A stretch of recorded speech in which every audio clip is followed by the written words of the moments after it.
Back in 1990, I wrote this song called Killer Bikini. Then a few days ago I decided that the song needed a great backstory of its own universe. So I started writing The Tournament. I hope you like it. Thank you. The lyric of Killer Bikini is at the end of the story. It opens. The tournament. The Dukes and Duchesses sponsor ninja schools that fight it out every 4 years. The top 12 squads win for their sponsor a place in the Council of Capital and Trade, which forms the eye above the pyramid and rules our nation. On the first day of the tournament, all the squads from unaffiliated schools meet upon the field. And as Lila, the leader of the bikini squad, walks around, she sees everybody from the greats to the newbies like her, and wondered if at the end of the tournament she was going to leave her mark upon the Great Wall, like the Titans of previous years who rose to take the title Titan, that she would carry proudly for 4 years. Dreamily she walked around. There were many familiar faces, many unknown. Medicine Feather of the Wolf Clan. They were called Ghost Walkers. They were said to possess a magic strike. The Moors, led by Calafia. The Spitfires, led by Pan Ron. Jade and the Subarai Foxes. Zamaya and the Russian Dolls. Daughters of Cleopatra were led by the twins Yusra and Amina. Lila and the Bikini Squad were and then there was also Tara Natula and the Goth Squad. They were both unaffiliated. Lila and the Bikini Squad and Tara Natula and the Goth Squad. So they knew there were big squads out there, choosing not to reveal themselves until the time of battle. Squads that have all trained with a single purpose. All they wanted was their chance to prove themselves at tournament. Time jump. As reward for her great victory, Tipacan, now the Duchess Tipacan, allowed Lila to read the book. It opens. King Henry and the Headless Queens. She opened the book and began reading the founding. The king's wife, Mary, had a friend, Rachel, who meant more to the queen than anyone else in her life. And when Rachel's husband fell out of favor with the king, he lost his head to the executioner's axe, and the queen had to scramble. She pleaded with the king to spare Rachel and her children's lives, so he relented and ordered that instead of beheading, they were to be sent to the north, to the mines. To be sent north to the mines into a harsh and brutal existence. But bribes were paid by the queen's agents, and instead the children were sent to Rachel's brother, Harry's house. He was a merchant by trade, the only one of her brothers that Rachel trusted with the lives of her children. She had no sisters. To be raised as his own, Rachel would visit them as often as he could, and Rachel herself, highly educated and gifted, but now penniless, entered the queen's service as a chambermaid, advisor, and friend. Rachel, unadorned and in plain face, was invisible to the king, who saw only a faceless servant, and in the 4 years that she served him, until his death, he spoke at her and never to her, never recognizing the woman who had sat at his table countless times, adorned and in painted face. It was during this time of transition that she realized how people at the court talked so unguardedly in front of servants. See, since the Normandy conquest, the ruling class has spoken French, with a little English thrown in, while the great unwashed, the lazy and indolent underclass spoke only English. It was a crime at the time to teach French to any member of the great unwashed, the lazy and indolent. So the idea of a servant speaking French thankfully never entered their minds. That is why they spoke so openly and freely in front of her. It was also at this time that she adopted an accent from the lower classes that she had learnt from a faceless servant that she had known as a child. Eventually she became the head of the royal household staff and began hiring women, mainly from her old school, who wanted more out of life than a life spent either in the home or in the nunnery.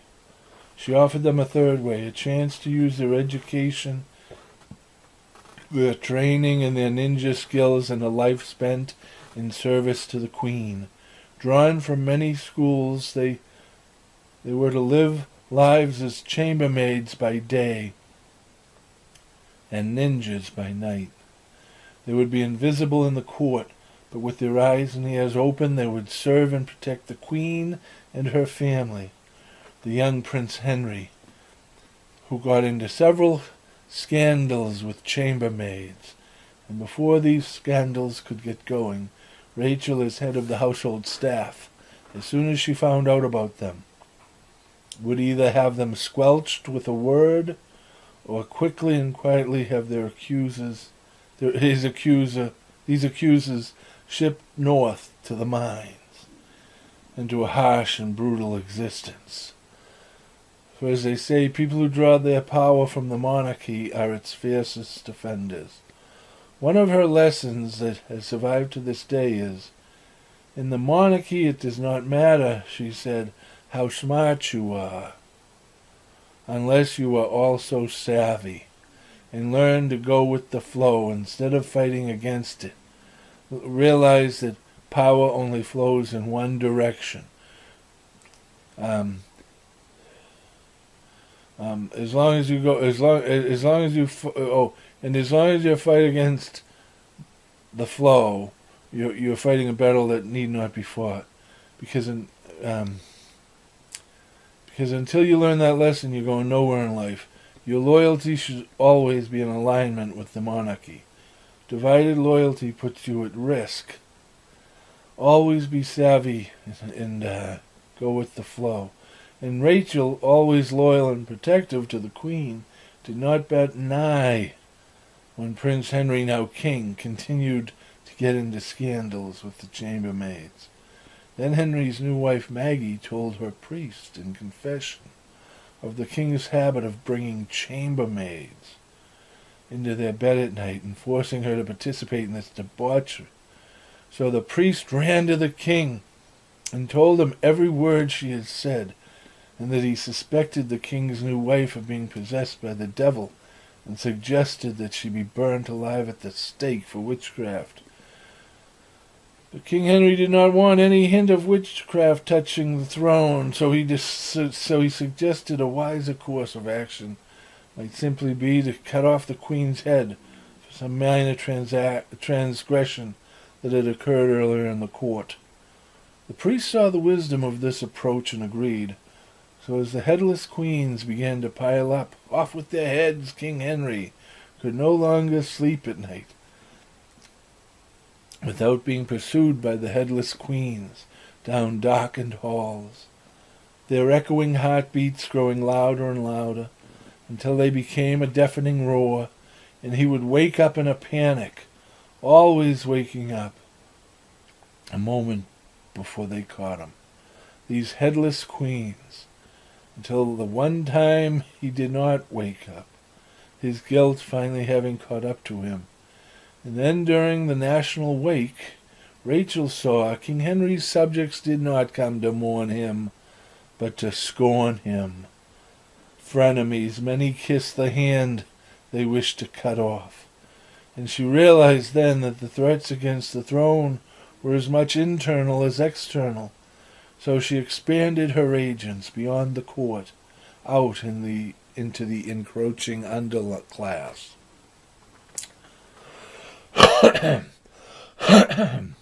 In her later years, Rachel organized her group of agents into the Sisters of Service Council, which kept the group alive and protecting the monarchy long after her bones had turned to dust and her wedding ring to rust.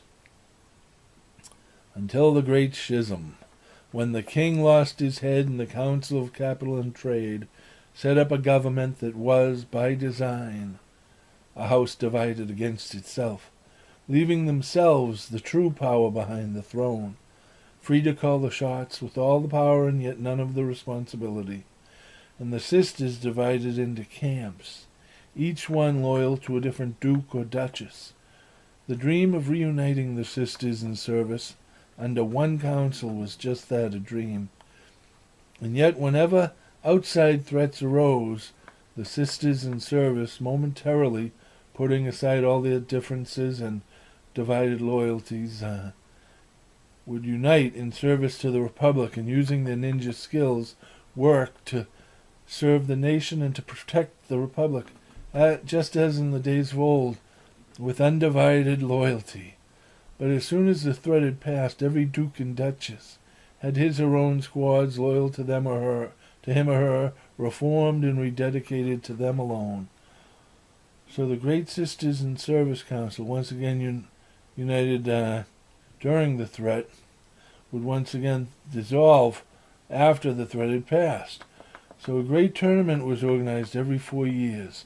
A 10-member squad from each of the schools would battle each other to win for their duke or duchess the right to sit at the head of the 12-member ruling council of commerce and social order for the next 4 years.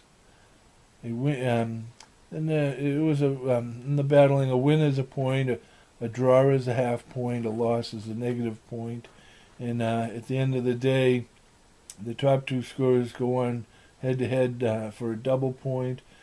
The top scoring teams, the top scoring half of teams go home. The top scoring half of teams go on to the next day. The bottom scoring half of the teams go home. Each day, all the schools were invited to compete, not just those pledged to or sponsored by a sitting duke or duchess.